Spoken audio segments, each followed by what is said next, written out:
Hey everybody, welcome back to GWN. I am Noctary, your host. So I was sitting here at the end of this past season, and I grabbed down just a whole bunch of replays. Just you name it, different attacks. They were all custom attacks, custom by style.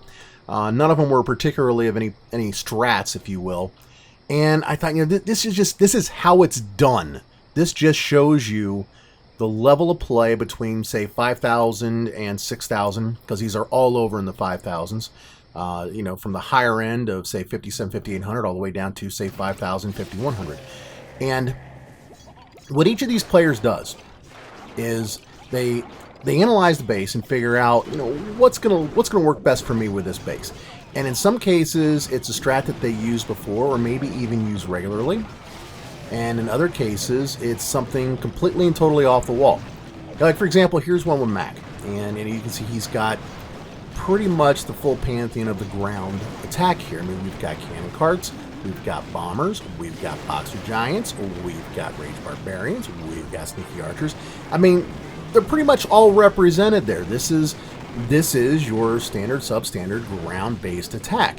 And he uses each one of the troops for a different purpose within his attack.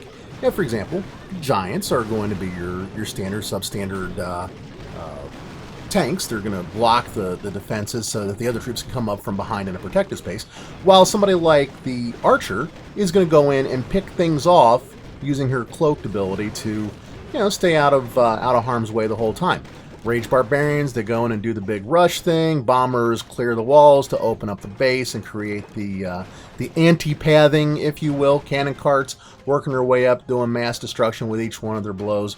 These are fairly standard roles, and we've talked about this before, so this is nothing new. These are all fairly standard roles for these individual troops.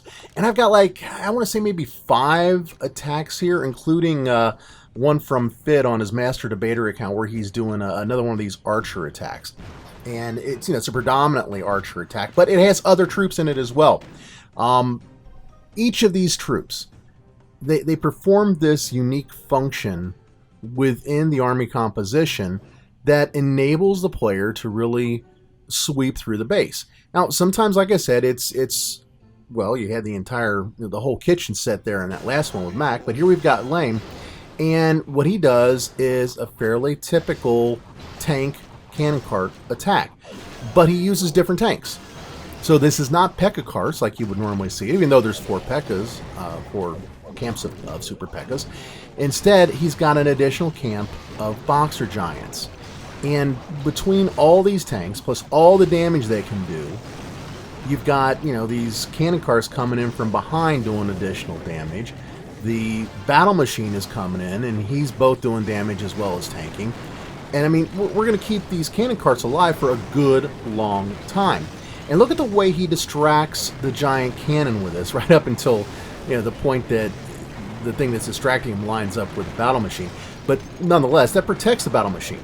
It protects all of the troops.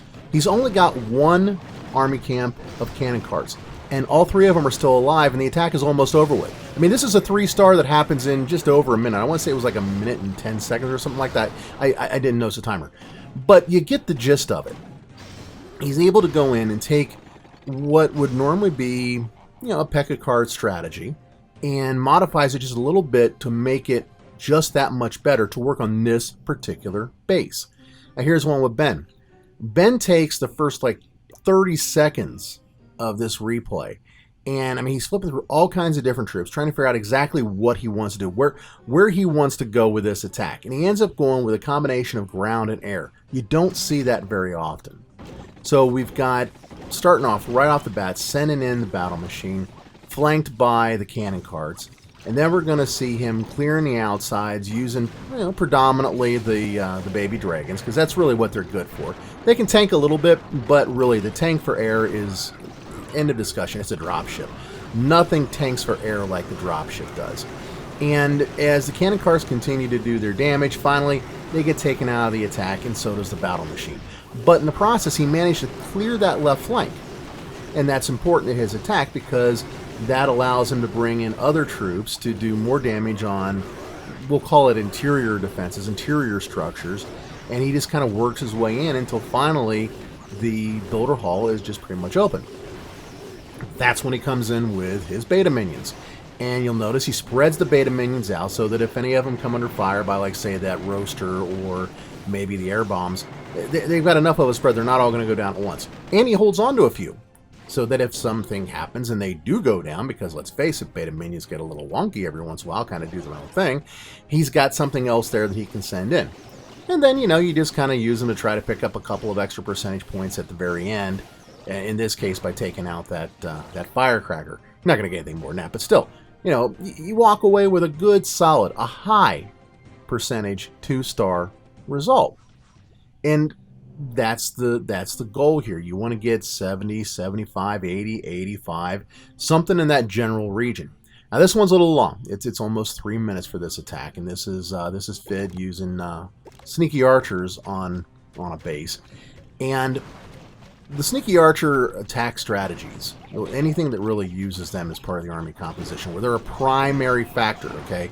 I mean, in this case, he's carrying 32 sneaky archers, so that's a lot of them, obviously. It is one of the predominant troops in this particular attack. And yeah, it takes a while, but it really, really works well. It's a very smooth strategy because you send in your distractors, you send in your disruptors, the bombers disrupting, breaking out the walls.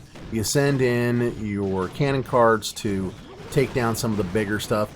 And then you just trickle in the sneaky archers a little at a time all around the base, partly while the defenses are distracted by these other troops that are attacking them, but also just to kind of clear things out. So, I mean, you get a huge chunk of the base, almost 50%, by that initial attack on the left side of the base. But that's not going to get him the second star. That's not going to get him to the builder hall. Instead, he's going to have to work hard on the right side of that base to get in there and get that builder hull. And that's what you see him doing. And notice he held back on one of his bombers, and that's so that he can break down the walls so that he can get in there. Because you don't want to, with these, level 7, level 8 walls, you don't want to sit there and send a few archers on them and just have them hammering away at it, because they're never going to get through it, right? So, you hold back on something like, say, a bomber so that he can work his way up and take out the wall for you. When that wall is gone and you've taken care of those last few buildings around the periphery, I mean, you got a straight-on shot to the builder. He's got 14 archers left. He only needs 4. Maybe 2 sets of 4 if, because it's a little bit further away to run, but still, you've got plenty of archers. And that means you're also going to pick up a few additional percentage points as the sneaky archers have got, plenty of them left over. And that's what's nice about these archer-based army compositions. You can really pick buildings off right at the end, and you're relatively unchallenged as you do it. Now, still got a few more left. You'll get another building or 2 out of it. That's the way it works. That's how it's done. It's also why a lot of times when I attack now, I don't use my clock tower. Now, on my lower level games, I'm just trying to, zip through, get the 3 wins, maybe get an upgrade started or whatever. Yeah, I'm going to use that clock tower like there's no tomorrow because I just want to get it done, right? But when you get further up, when you start playing the game with the intention of trying to get the most percentage out of it that you can, don't use your clock tower anymore. Just don't use it. Leave it sit on the side. You don't need it. And that's because you're no longer under any time limit. You can use up the full amount of time you've got to look at the base and really inspect it. You can use up the full amount of time you've got to do your attack. You take your time, you do it right, and you walk away with a better percentage. Here we've got Daz working on one as well. And yeah, it's a mix of ground and air. And he's using it against one of these fairly standard bracket bases, the R2-D2 base in this case.